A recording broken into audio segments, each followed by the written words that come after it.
প্রধানমন্ত্রী শেখ হাসিনা আজ রাষ্ট্রপতির কাছে পদত্যাগপত্র জমা দিয়েছেন। বিগত 24 ঘন্টায় সোশ্যাল মিডিয়ায় ঘুরে বেড়াচ্ছে শেখ হাসিনার পদত্যাগপত্র। ঝড় উঠেছে বাংলাদেশের অন্তরে। একটা পদত্যাগপত্র যা থেকে জন্ম নিয়েছে হাজারো বিতর্ক, সংশয় আর সন্দেহ।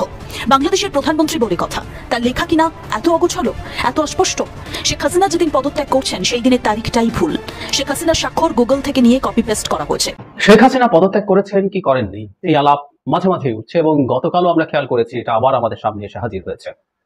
ঘটনা হচ্ছে একটা পদত্যাগপত্র অনলাইনে ছড়িয়ে পড়ে এবং আমরা অনেকে জেনে না বুঝে এটাকে শেয়ার করেছি। পদত্যাগপত্রটা পড়লে আমাদের কাছে খুব স্পষ্ট হয়ে যায় এটা একটা ফেক পদত্যাগপত্র। কিন্তু প্রশ্ন হচ্ছে এটা আমরা কেন করছি এবং এটার প্রতিক্রিয়া আওয়ামী লীগ যা বলেছে সেটা নিয়ে কয়েকটা কথা বলা খুব জরুরি বলে মনে করি। সিরিয়াসলি জানতে চাই আপনি নেন না কেন? আপনার বক্তৃতার খুঁটিনাটি নিয়ে আমি আরেকটা এপিসোড করব, কিন্তু আপনার দোহাই লাগে আপনার কাজের পদ্ধতি পাল্টান। এটা পলিটিক্স, এটা সামাজিক ব্যবসা বা গ্রামীণ ব্যাংক না স্যার।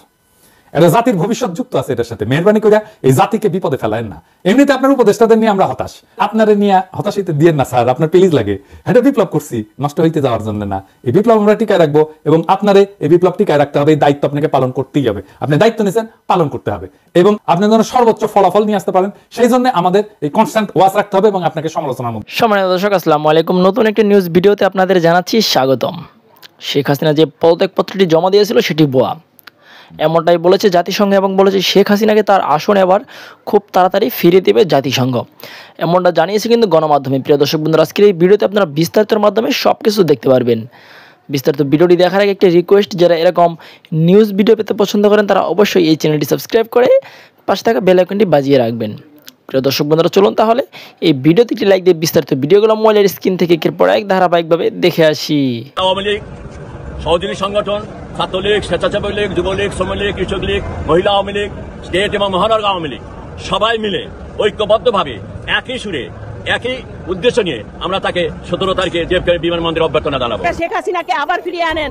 বাংলাদেশকে 100 বছরের পিছনে আপনারা নিয়ে গেছেন। এই অবৈধ ইউনূস সরকারের নেতৃত্বে বাংলাদেশে মানুষকে নির্বিচারে কিভাবে হত্যা করা হচ্ছে, খুন করা হচ্ছে, আওয়ামী লীগ, যুবলীগ, ছাত্রলীগকে যেভাবে নৃশংসভাবে হত্যা করছে তা অত্যন্ত নিন্দনীয়। প্রধানমন্ত্রী শেখ হাসিনাকে স্বাগত জানাতে নিউ ইয়র্ক সহ যুক্তরাষ্ট্রের বিভিন্ন রাজ্য থেকে আওয়ামী লীগের নেতাকর্মীরা জড়ো হন বিমানবন্দরে। শত শত ব্যানার ফেস্টুন নিয়ে আনন্দ মিছিল করেন তারা। দেখতে পাচ্ছেন যুক্তরাষ্ট্রের নিউ ইয়র্কে জেএফকে বিমানবন্দরে বাংলাদেশের প্রধানমন্ত্রী শেখ হাসিনার আগমন উপলক্ষে ওয়েলকাম করার জন্য আমাদের ভাইরা এসেছে। আমাদের নেত্রী কিছুক্ষণের মধ্যে এখানে অবতরণ করবেন। জাতিসংঘের সাধারণ অধিবেশনে উনি বক্তব্য দিবেন। আসছি জননেত্রী শেখ হাসিনাকে রিসিভ করার জন্য আসছি আমরা সমস্ত যুক্তরাষ্ট্র, যুবলীগ, সমস্ত নেতাকর্মী সবাই আমরা শেখ হাসিনাকে রিসিভ করার জন্য আমরা আসছি। দর্শক, একটা বিষয়ে অনেকে মীমাংসা করতে চাচ্ছেন, অনেকে মীমাংসা করতে চাচ্ছেন না। যদিও সেই বিষয়টা এখন কতটুকু জরুরি সেটা আমার বোধগম্য নয়।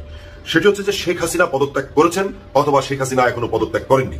কেউ বলছেন বা শেখ হাসিনা নিজেই বলেছেন, তার একটি অডিও ক্লিপ আমরা পেয়েছি যে আরেকজনের সঙ্গে কথা হচ্ছিল, সেখানে তিনি বলেছেন আমি এখনো সাংবিধানিক মতে দেশের প্রধানমন্ত্রী, তিনি দাবি করেছেন।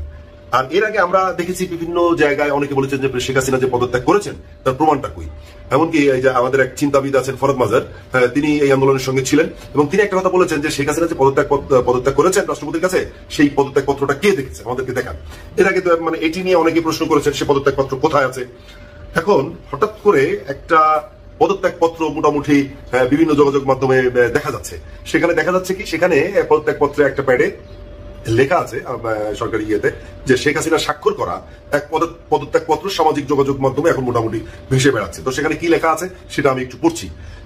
সেখানে লেখা আছে, তিনি গভীর দুঃখের সাথে জানাতে চান যে সাম্প্রতিক বিক্ষোভ ও সংঘর্ষের প্রেক্ষিতে 300 জনেরও বেশি মানুষ প্রাণ হারিয়েছেন এবং আর কোনো প্রাণহানি এড়ানোর জন্য তিনি পদত্যাগের সিদ্ধান্ত নিয়েছেন এবং এসব ঘটনার জন্য তিনি সম্পূর্ণ দায় স্বীকার করে নিয়েছেন।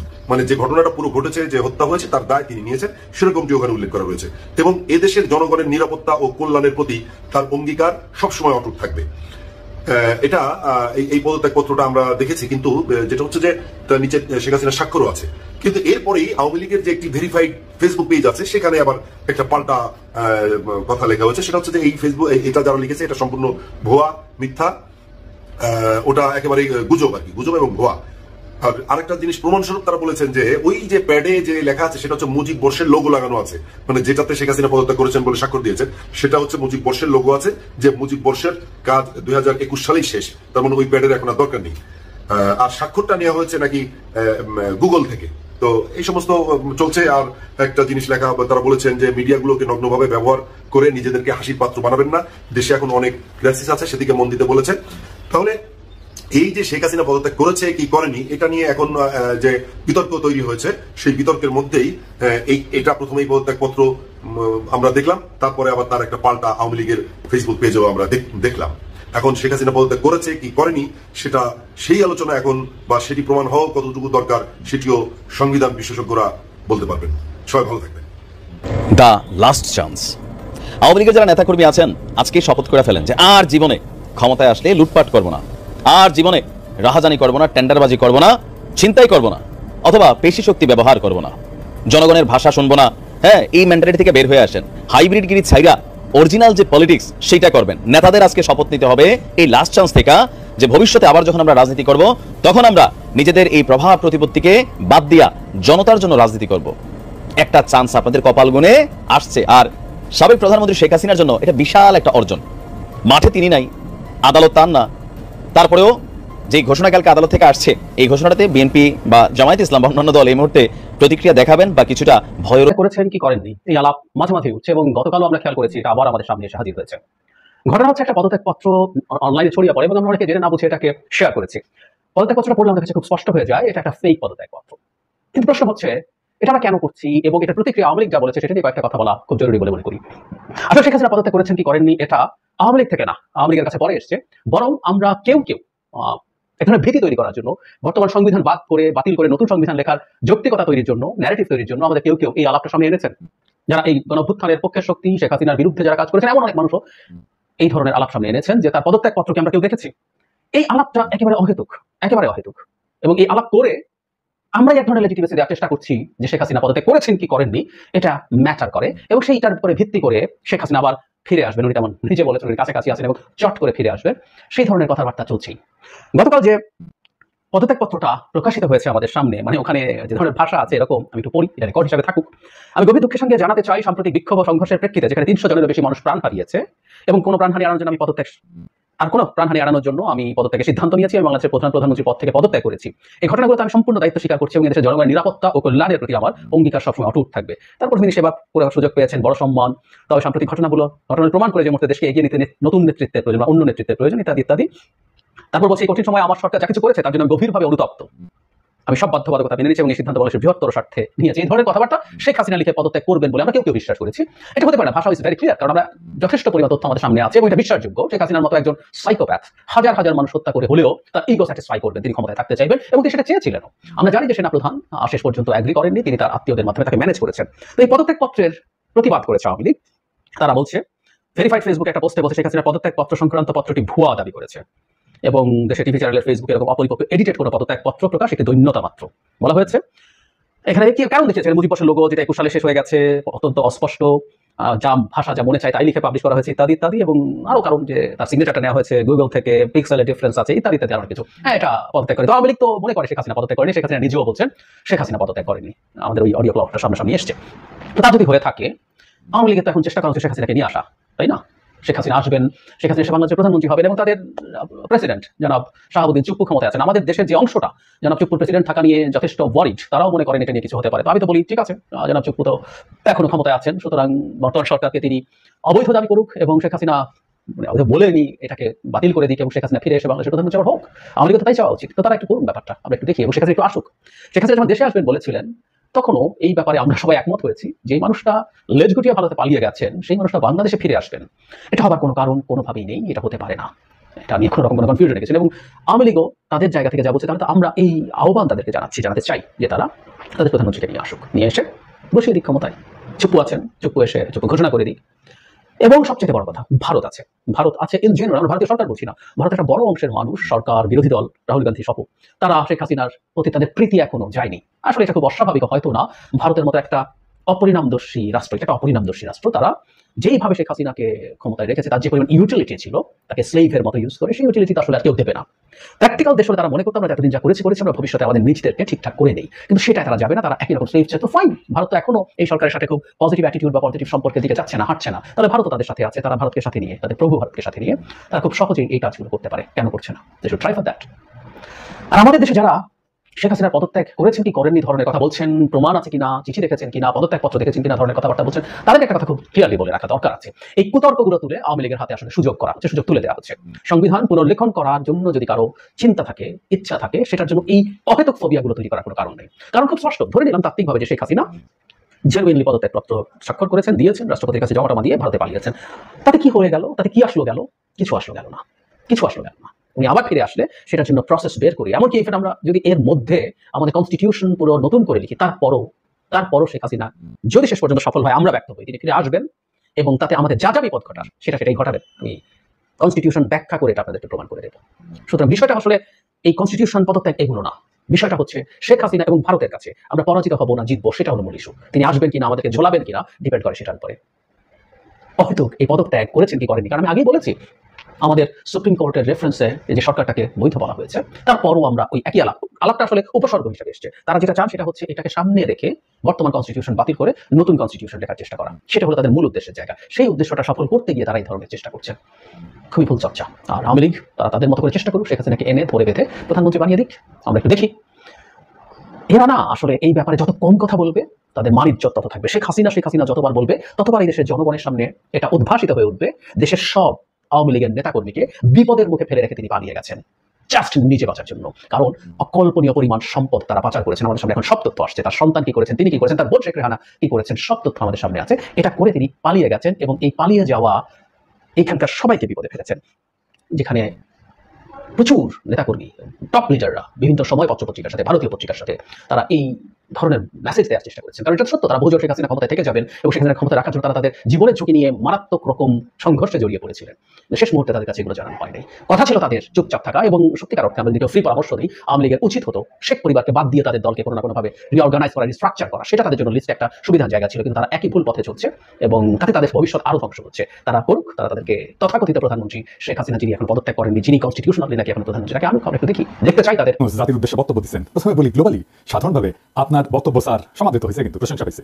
তো স্যার 2 সপ্তাহ পার হওয়ার আগেই জাতির উদ্দেশ্যে আরেকবার ভাষণ দিলেন, দ্বিতীয় ভাষণ। খুব গুরুত্বপূর্ণ বিষয় থাকলে ভাষণ দিতেই পারেন। দেখা যাক আপনি কি বিষয়ে কথা বললেন। জুলাই আগস্ট বিপ্লব নিয়ে শুরু করলেন, বললেন বন্যা নিয়ে, আনসারদের অবরোধ, পরোক্ষভাবে গার্মেন্টস, গণভবনকে জাদুঘর বানানো, 6টা বিশেষ কমিশন, আর কারে ভোট দেওয়া যাবে না, এই নিয়ে আপনার ব্যক্তিগত মতামতকে রাষ্ট্রের নামে চালাইলেন। কিন্তু পাইলাম না কয়েকটা গুরুত্বপূর্ণ বিষয় আলাপ, যেমন আন্দোলনের শহীদদের তালিকার কমিশন পাইলাম না চিকিৎসাধীনদের চিকিৎসার জন্য সুস্পষ্ট পদক্ষেপ, আন্দোলনের দৃষ্টিশক্তি হারানোদের সর্বোচ্চ চিকিৎসা পদক্ষেপ, পাইলাম না নিহতদের পরিবারের সহায়তা আর পঙ্গুত্ব বরণকারীদের জন্য পুনর্বাসনের কমিশন, পাইলাম না গত 17 বছরে স্বৈর শাসনের সকল বিষয়ে তদন্ত আর শ্বেতপত্রের কমিশন, পাইলাম না পাচার হওয়া অর্থ উদ্ধারের কমিশন, পাইলাম না প্রশাসন বিদেশি মিশন থেকে আওয়ামী প্রেতাত্মাদের অপসারণ কাজের অগ্রগতির খবর। তবে কিছু কিছু বিষয়ে আপনার অর্জন আর প্রচেষ্টা প্রশংসা করতে দ্বিধা নাই। সংযুক্ত আরব আমিরাতে স্বৈরাচার বিরোধী আন্দোলনে অংশগ্রহণ করে কারাবরণকারী বাংলাদেশিদের মুক্ত করার জন্য আপনাকে ধন্যবাদ জানাতেই হবে। চায়না রাশিয়ার সাথে আমাদের ঋণের সুদ হার কমানো আর পরিষদের সময় বাড়ানোর আলোচনার একটা ভালো পদক্ষেপ। তেমনি জায়গা বিশ্ব ব্যাংক থেকে জরুরি ঋণ সহায়তার উদ্যোগ নেওয়াটা ভালো পদক্ষেপ। পাশাপাশি হাসিনা যে শেষ সময় 60,000 কোটি টাকা ছাপায় মুদ্রাস্ফীতি করে জিনিসপত্রের দাম বাড়াইছে, সেটা আরো পরিষ্কার করে বলতে পারতেন, তো ছোট খুলে না আর কি। আপনি প্রাণ খুলে সমালোচনা করতে বললেন বলেই বলতেছি। তবে আমরা বললাম, আর আপনি শুনলেন কি শুনলেন না, এটা যদি ভিতরের মতলব হয় তাহলে কিন্তু বিষয়টা ভালো হইলো না। আমরা তো কিছু একসাথে দেখতে চাই, তাই না? নাহলে কি আর করা, সেটা ব্যবস্থা তো হইতো কি করেন। আজ আমি শুধু ধরবো সংস্কারের জন্য করা 6টা কমিশন নিয়ে, বাকি বিষয়গুলো পরের এপিসোডে আলাপ করবো। যেহেতু বাংলাদেশের সে কাঠামোগুলো এখন গণস্বার্থ বিরোধী পক্ষগুলোর প্রভাবী প্রবল, সেহেতু আমি শুরু থেকে 3টা সতর্কবাণী উচ্চারণ করে রাখতেছি। কি 1 নাম্বার, এই কমিশনগুলোকে তাদের উপর অর্পিত দায়িত্ব এবং কর্মগুলোকে অবশ্যই নির্ধারিত 3 মাসের মধ্যে সম্পন্ন করতে হবে। কোনো অজুহাত বা বিবেচনাতে 3 মাসের মেয়াদ বাড়ানো যাবে না। যারা পারবেন না, সংশ্লিষ্ট সেই কমিশন বা কমিশনগুলোকে অযোগ্য ঘোষণা করতে হবে। 2 নাম্বার, সংস্কার ভাবনার রূপরেখাও এরপরে 1 মাসের মধ্যে চূড়ান্ত করতে হবে। তাহলে আমরা ধরে নিতে পারি 2025 সালের জানুয়ারি মাসের মধ্যে এই সমস্ত কর্মকাণ্ড সম্পন্ন করে বাংলাদেশ তার পরবর্তী ধাপে পা রাখবে। 3 নাম্বার, 2014 সালের পর থেকে বাংলাদেশের জনপ্রতিনিধি নির্বাচন, সরকার গঠন, স্থানীয় সরকারের শাসক বাছাই, ব্যবসা বাণিজ্য এবং শিল্প মালিকদের সংস্থা এবং শ্রমিক কর্মচারীদের প্রতিনিধি নির্বাচন সহ ধর্মীয়, সামাজিক এবং সাংস্কৃতিক সংস্থার প্রতিনিধি নির্বাচনের লক্ষ্যে কোথাও কোনো একটা অবাধ, সুষ্ঠু, নিরপেক্ষ ভোটাভুটি হয় নাই। সেহেতু যত দ্রুত সম্ভব এদেশের মানুষকে নির্বাচন অর্থাৎ ভোটাভুটির যে আশ্বাস, এটা গ্রহণের অবারিত সুযোগ করে দিতে হবে। কিভাবে? সেই লক্ষ্যে নভেম্বর মাস থেকে সারা দেশে কলেজ, বিশ্ববিদ্যালয়গুলোর ছাত্র সংসদ নির্বাচন আয়োজন এবং অনুষ্ঠানের মাধ্যমে ভোটাভুটির চর্চাকে কেন্দ্র করে মহানন্দের রাজনীতি এবং সাংস্কৃতিক উৎসবে ভোটাধিকার বঞ্চিত সকল তরুণ তরুণী, যুবক যুবতীদের টাইনে আনতে হবে। আমাদের ভুলে গেলে চলবে না, দেশের জনসংখ্যার প্রায় অর্ধেক 32 থেকে 33 বছর বয়স পর্যন্ত যাদের বয়স, তারা এখনো একবারও অবাধে, সুষ্ঠু এবং নিরপেক্ষ পরিবেশে অনুষ্ঠিত কোনো নির্বাচনে ভোট দেওয়ার সুযোগ পায় নাই। সব সাধুকে সাবধান করে আমরা বলতে চাই, বাংলাদেশে জুলাই আগস্ট বিপ্লবের মাধ্যমে যে গণজাগরণ সৃষ্টি হয়েছে তাকে তুচ্ছ ভাবার স্পর্ধা দেখাবেন না। এটা ফ্যাসিবাদ, স্বৈরতন্ত্র, পরিবারতন্ত্র, বড় লোকিপনা, এলিটপনা, এনজিও নেতাদের আভিজাত্য অভিমান এবং ইসলাম বিদ্বেষ এবং পশ্চিমা শক্তির অনুরাগ, এই সমস্ত সহ সকল ধরনের ক্ষমতা কুক্ষিগত করার হীন সংকীর্ণ গণস্বার্থ বিরোধী কার্যক্রম প্রতিরোধ করে বিজয়ী হয়েছে। ফলে পরিবার, সমাজ, রাষ্ট্রব্যাপী যে গণচেতনা এবং জন আকাঙ্ক্ষা, গণপ্রতিরোধ প্রয়াস সৃষ্টি হয়েছে তা পরাভবহীন, অকুতভয় এবং অজেয়। রাজনীতি, সরকার এবং রাষ্ট্র সংস্কারের প্রায়োগিক ক্ষেত্র অর্থাৎ বাস্তবে যে কাজ হবে এবার সেই আলোচনায় চলে আসা যায়। ডক্টর মোহাম্মদ ইউনূস গতকাল বুধবার এমন লক্ষ্য অর্জনের জন্য 6টা কমিশন গঠন করার সিদ্ধান্ত নিয়েছেন। এর মধ্যে নির্বাচন ব্যবস্থা সংস্কার কমিশনের প্রধান হিসেবে দায়িত্ব পালন করবেন সুশাসনের জন্য নাগরিকের সম্পাদক বদিউল আলম মজুমদার, দুর্নীতি দমন কমিশনের সংস্কারের প্রধান হিসেবে দায়িত্ব পালন করবেন টিআইবি নির্বাহী পরিচালক ইফতেখারুজ্জামান, ওনারা একবার ধরছিলাম, আমরা সম্পর্কে এখনো কিছু না বলি।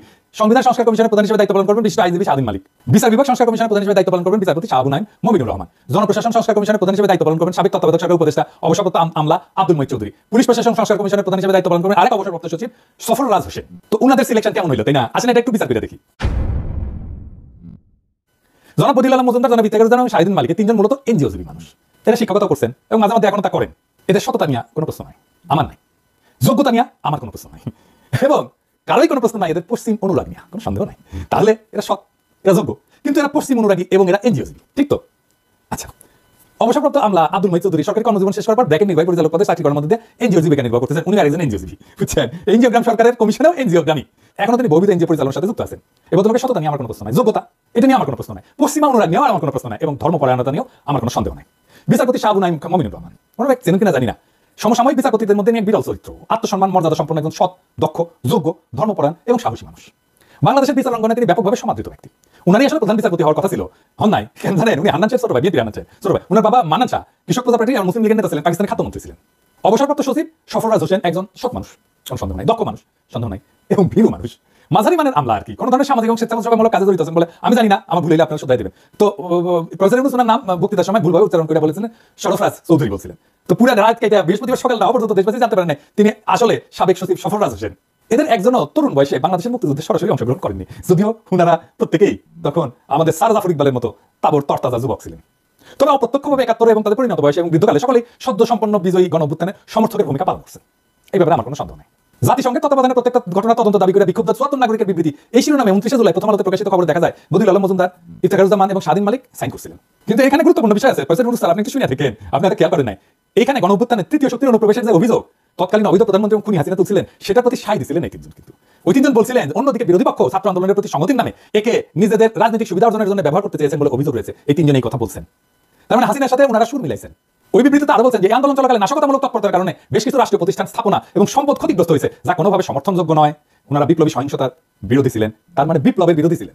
সুষ্ঠু এবং নিরপেক্ষ তদন্তের মাধ্যমে সমস্ত নাশকতার জন্য যারা দায়ী তাদের চিহ্নিত করে আইন অনুযায়ী শাস্তির দাবি জানাইছিলেন তারা, তার মানে আমাদের শাস্তি দিতে চাইছেন ওনারা। কথা সত্য কিনা? কি বদিউল আলম মজুমদার, স্বাধীন মালিক ভাই, ইফতেখারুজ্জামান সাহেব বলছেন তো, তার মানে আপনারা আমাদের শাস্তি চাইছেন এবং বিপ্লবোত্তর কালে আপনারা আমাদের কমিশন করিয়া আমাদের সংস্কার করবেন, হাজলামো করেন আমাদের সাথে। আপনারাই বলেন এই সমস্ত সম্মানিত ব্যক্তিদের সম্পর্কে আর কি বলবো। স্বাধীন মালিক সম্পর্কে একটু আলাদা করে বলি, উনি ভালো মানুষ, কোনো সন্দেহ নেই, জ্ঞানী মানুষ, কিন্তু কর্মী মানুষ কি উনি চোখে দেখেন না, সেটা সমস্যা না। কিন্তু উনি একজন ভীতু কাপুরুষ মানুষ, তাই ওনার জ্ঞানকে তিনি কাজে লাগাতে পারেন না। উনি যা বিশ্বাস করেন সেটাকে আঁকড়ে ধরে শক্ত হয়ে তার পক্ষে দাঁড়াতে পারেন না। আমি একটা এক্সাম্পল দিই। উনি প্রথম শাহবাগ নিয়ে ক্রিটিক করছিলেন যে আদালতের রায়কে রাজপথে এভাবে চ্যালেঞ্জ করা যায় না, কিন্তু তারপরে শাহবাগীদের ঠাপিয়া ওই শাহবাগে এসে উনি আবার সম্মতি জানাইছেন। তো উনারা দাবরানি দিলে উনি তো ভেঙে পড়বেন, উনারা রেখে লাভ কি? আরো গুরুত্বপূর্ণ এবং এটা সব জটিল ব্যাপার যে স্বাধীন মালিক মুজিবের তৈরি 72 সংবিধানকে মুক্তির দলিল মনে করে। 2011 10 এপ্রিল সুজন একটা গোল টেবিল করছিল, ওইখানে স্বাধীন মালিক মূল প্রবন্ধ উপস্থাপন করছিল এবং বলছিল যে 1972 সালের সংবিধান সত্যিকার অর্থে একটা মুক্তির দলিল। এরপর প্রায় গত 40 বছরের সংবিধান সংশোধনের যে ইতিহাস, সেটা এক কথায় মুক্তির সেই স্বপ্ন এবং আদর্শের বিচ্যুতির ইতিহাস। তার মানে সংবিধান সংস্কার বলতে উনি বুঝেন যে 72 সংবিধানে ফেরত যাওয়া। উনি বলেন যে বৈষম্যহীন সংবিধান করতে জানা দরকার তা এই সংবিধানই আছে। ফলে উনার হাতে মুজিবের সংবিধান বাতিল করে এবং গণঅভ্যুত্থানের নতুন সংবিধান প্রণয়নের কোনো সম্ভাবনা আছে আপনারা নিজেরাই বলেন তো। তবে নির্বাচন ব্যবস্থা সংস্কার কমিশন এবং দুর্নীতি দমন সংস্কার কমিশনের সিংহভাগ কাজই 11 সরকার আমলে সম্পন্ন করা হয়েছিল এবং এই নীতিমালা এবং আইন সংস্কারের কাজ তখন অনেকগুলো গুছিয়ে রাখা হয়েছিল। এই দুটো পৃথক কাজের সাথে ওই সময় জনাব বদিউল আলম মজুমদার এবং জনাব ইফতেখারুজ্জামান ঘনিষ্ঠভাবে জড়িত ছিলেন। 11 সরকার তো কিছু ভালো কাজ করছিল, সেটা ভালো কাজ করছিল। এই দুই ব্যক্তি তখন উত্তম ভূমিকা পালন করছিলেন এবং তাদের বিশাল অবদানকে আমি তুচ্ছ-তাচ্ছিল্য করব না, এটা করলে ভুল হবে। পরবর্তীকালে 2009 সালে বাংলাদেশের ইতিহাসে সেরা দুর্নীতিবাজ এবং গণতন্ত্র ভোটাধিকার হরণকারী শাসক পলাতক শেখ হাসিনা এই আইন দুটোকে নানাভাবে সংশোধনের মাধ্যমে একে বিকৃত, ক্ষতিগ্রস্ত এবং দুর্বল করে ফেলছিল। তবে কোথায় কতটুকু অঘটন সে ঘটাইছে তা মনে হয় এই দুই কমিশনের বিজ্ঞপ্তি চেয়ারম্যানদের প্রথম পাঠে বুঝতে পারবেন। ফলে এই দুইটা ক্ষেত্রে সবকিছু দ্রুত সংশোধন করে ভালোভাবে সংস্কার প্রস্তাব উত্থাপন করতে তাদের খুব বেশি সময় লাগবে না, 2 মাসও লাগবে না। যদি না তারা ওনাদের যে জীবিকা, এনজিও জীবিকা, এটার মূলসূত্র অনুসরণ করে এই কাজে বিদেশি সংস্থার সময় অনুদান নিয়ে এদের ব্যাপক ভিত্তিক বিশ্বমানের একটা সংস্কার দলিলে পরিণত করার লোক থেকে মহাপ্রকল্প ব্যবসায় জড়ায় যায়, তাহলে অন্য কথা আর কি। আর আরেকটা গুরুত্বপূর্ণ বিষয় আসে সংবিধান প্রসঙ্গে। গণঅভ্যুত্থানের নেতৃত্ব প্রদানকারী শিক্ষার্থীদের অভিপ্রায় অনুযায়ী সম্প্রতি একটা নাগরিক কমিটি গঠিত হয়েছে, আমরা সবাই জানি। এটা কর্মসূচি দিয়েছে। 8 নম্বর কর্মসূচিতে বলা হয়েছে যে গণপরিষদ গঠন করে গণভোটের মাধ্যমে নতুন গণতান্ত্রিক সংবিধান তৈরির জন্য গণ আলোচনার আয়োজন করা হবে, তাই না? বলছে না? এইখানে প্রফেসর ইউনূস সংবিধান সংস্কার কমিশন যখন গঠন করে ফেললেন তখন বোঝা যায় এখন তিনি আর আন্দোলনের বিজয়ী শিক্ষার্থী তরুণ এই যুব সমাজের মতামতের ধার ধারেন না, ঠিক তো? তার মানে তারা যেটা বলছিল গণপরিষদ গঠন করে গণ আলোচনা করে, সেটা তো উনি ধার ধারলেন না। তাইলে বাংলাদেশের রাজনীতি নিয়ে তো উনিও একটা স্বৈরাচারের মতো আচরণ করলেন, তাই না? উনি কারো কথা শুনেন না, এমনকি উনি ছাত্রদের কথা শুনলেন না, তাই না? তো যে যায় লঙ্কায় সেই হয় রাবণ। উপনিবেশিক ব্রিটিশ শাসনের স্বার্থানুকূল আমলাতন্ত্রের আদলে গড়া পাকিস্তান সিভিল সার্ভিসের গর্বিত অফিসার বাংলাদেশ সরকারের সাবেক সচিব আব্দুল মঈদ চৌধুরীর পক্ষে কোনো প্রগতিশীল সংস্কার ঘটানো সম্ভব? তার কোনো ক্রিটিক্যাল ভিউ আছে এই ব্যুরোক্রেসির ব্যাপারে? তো তার নেতৃত্বে জনপ্রশাসনে কি সংস্কার করবে তো বুঝি না। ওই তো ওই ব্রিটিশ আমলাতন্ত্র নিয়ে মুগ্ধ হয়ে বসে থাকে। প্রশাসন ক্যাডারের অফিসার অবসরপ্রাপ্ত সচিব সফররাজ হোসেন পুলিশ প্রশাসনের সংস্কার কমিশনের প্রধান হিসেবে সফলভাবে কাজ করতে পারবেন। উনি কি পুলিশ এখন একটা বিশাল বড় প্রতিষ্ঠান, সেহেতু পুলিশের কোনো অবসরপ্রাপ্ত সৎ দক্ষ যোগ্য সম্মানিত কর্মকর্তাকে এই কমিশনের প্রধান হিসেবে দায়িত্ব দেওয়া উচিত ছিল। এখন প্রেসিডেন্ট করতে পারেন, খুঁজে পায় না। যদি খুঁজে না পাওয়া যায় তাহলে একজন বিচারপতিকে উল্লেখিত কমিশনের চেয়ারম্যান করলে ভালো হতো না? একজন আমলা যার পুলিশ সম্পর্কে কোনো অভিজ্ঞতাই নাই তারে কমিশনের চেয়ারম্যান বানাই দিছে। বলেন তো, আপনারা তো দেখছেন, আমি একটা পুলিশের নিয়ে একটা এপিসোড করেছিলাম। উনি কি এই জিনিসগুলো জানেন? জানেন না। তো আমার মতো একজন সামান্য ইউটিউবার যে জিনিস জানে সেটাও তুমি জানেন না ভাই। বিচার বিভাগ, জনপ্রশাসন বিভাগ, আইন শৃঙ্খলা, জননিরাপত্তা বিভাগের পাশাপাশি রাষ্ট্রের চতুর্থ গুরুত্বপূর্ণ প্রতিষ্ঠান হচ্ছে বাংলাদেশের সশস্ত্র বাহিনী। এই দীর্ঘ 15 বছরের ফ্যাসিবাদী শাসনে এর অন্তর্গত বাহিনীর সময় ব্যাপক ক্ষতিগ্রস্ত হয়েছে। তাদের অনেক কর্মকর্তা খুন, গুম, দুষ্টতা, দুর্নীতি সহ নানা গণবিরোধী কাজে জড়াই করছেন। নৈতিকতা ও নেতৃত্ব শূন্যতায় ভোগা এইরকম বাহিনীতে ব্যাপক সংস্কার প্রয়োজন। সেই জন্য সশস্ত্র বাহিনী বিষয়ে একটা সংস্কার কমিশন গঠন করা জরুরি ছিল। প্রেসিডেন্ট গত 1 মাসের দীর্ঘ শাসনের অবস্থা থেকে মনে হয় তিনি সশস্ত্র বাহিনী বর্তমান নেতৃত্বের সাথে একটা আপোষ করে তাদের পরামর্শ মেনে কাজ চালিয়ে যাচ্ছেন। সশস্ত্র বাহিনী বিভাগে জরুরি প্রয়োজনীয় গুরুত্বপূর্ণ সংস্কার সাধনের প্রস্তাব করা বা উদ্যোগ নেওয়ার কোনো সাহস তার নাই। কিন্তু বলেন আয়নাঘর কি করছে, তাই না? র্যাব যে স্যাংশন খেলে ওখানে অফিসার কারা ছিল, আর এই আর্মি তো রাস্তায় গুলি করছে, তাই না? আমাদের বিপ্লবের সময় জাতীয় প্রতিরক্ষা এবং দেশের সার্বভৌমত্বের বৃহৎ স্বার্থের বিষয়টি বিবেচনা না হলে প্রতিরক্ষা বাহিনী সংস্কার কমিশন গঠন করা এটা অতি জরুরি একটা কাজ ছিল। 12 বছর দীর্ঘ রক্তক্ষয়ী সংগ্রামের মাধ্যমে ফ্যাসিস্ট দুঃশাসনের অবসান ঘটানো এই বিজয়ী গণঅভ্যুত্থান বাংলাদেশের সমাজ, সংস্কৃতি এবং রাজনীতিতে বেশ কিছু ঐক্যমত সৃষ্টি করছে।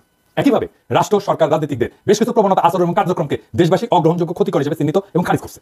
গণসংগ্রাম এবং আত্মত্যাগের এই দীর্ঘ পথ পরিক্রমায় নানান পর্যায়ে অংশগ্রহণকারী ছোট বড় সকল পক্ষের সঙ্গে আলোচনা করে লড়াইয়ের ময়দান থেকে উদ্ভূত, বিকশিত এবং গঠিত ঐক্যমতগুলা এবং এর বিভিন্ন শর্তসমূহ লিপিবদ্ধ করা একটা জরুরি দায়িত্ব প্রফেসর ইউনূসের। এরকম সকল গণসম্মতি চিহ্নিতকরণের জন্য একটা কমিশন গঠন করা প্রয়োজন। এর মূল কাজ হবে গণতন্ত্র এবং অধিকার আন্দোলনের অংশগ্রহণকারী সকল রাজনৈতিক দল, গ্রুপ, ছাত্র, নাগরিক সমাজ, সামাজিক পক্ষ এবং সংস্থার সক্রিয় সকল অংশীজনকে, যাকে স্টেক হোল্ডার বলি, এটাকে অন্তর্ভুক্ত করে এটি জাতীয় ঐক্যমতের সনদ প্রণয়ন করা। প্রফেসর ইউনূস এটা করবেন। আচ্ছা, প্রফেসর ইউনূসকে বলি,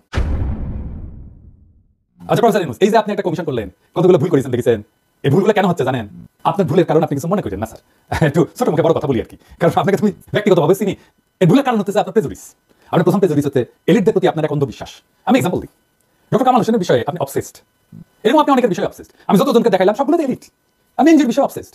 আপনি কামাল হোসেন গণফোরাম প্রতিষ্ঠা সম্মেলনে আপনি গিয়ে প্রধান অতিথি বক্তব্য দিয়েছিলেন না, আবার আপনার উনি পলিটিক্সে ঢুকেছিল না, আবার একটা বছর পিছিয়ে থেকে। আচ্ছা একটা কথা বলতো স্যার, এই যে কামাল হোসেন যে বালশিউন যে কিছু জানে না, এটা নিরেট মাকাল ফল, এটা আপনি বুঝেন না?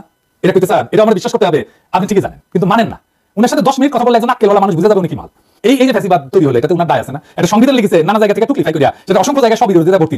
এই আপনি সংবিধান পড়ছেন স্যার, আপনি পড়ে দেখেন তো, ওইটার মধ্যে কতগুলো জায়গায় সব বিরোধিতা আছে। এটা কে লিখছে? উনি লিখছেন তো। আপনি কেন জিজ্ঞাসা না? ওনারা এত গুরুত্ব দেন কেন? যে সংবিধান থেকে জন্ম নিচ্ছে ফ্যাসিবাদ, তাও আপনি বুড়া মাথা মোটা এলিটদের সাথ চাইতে পারেন না। ধরেন আপনি যে কমিশনগুলো গঠনের আগে যদি কয়েকজনের সাথে আলাপ করে নিতেন, মানে আপনার পদার্থ উপদেষ্টা ছিলেন না, যারা মুজিবের ছবি লাগায় বন্ধনা করে তারা না, এই আন্দোলনের যারা স্টেক হোল্ডার তাদের সাথে যদি আপনি আলোচনা করতেন, আপনার পরিকল্পনাটা সুন্দর হতো না। আপনার তো নিজের আলাপের দরকার নাই, আপনি বলে দিলে তো আলাপ করে ফেলে। ধরেন আপনি তো আমার রিস্ক করতে পারতেন, কারে রিস্ক করতেন সেটা তো আপনি জানেন। আর আমি লিখে দিতাম আপনাদের প্রপোজাল, নাম রেশনাল দিয়া, যুক্তি তর্ক দিয়া, যে কেন ওনাকে করতে হবে।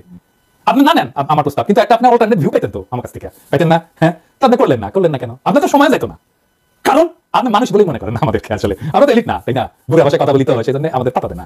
আপনার উপদেশটা তো আপনার ভালো পরামর্শ দিতে পারতেছে না, আমাদের সাথে আলোচনা করতে আপনার ভালো লাগবে না, আমরা তো এলিট না। তাহলে তো সাহায্য করতে চাই, সাহায্য নেন না কেন?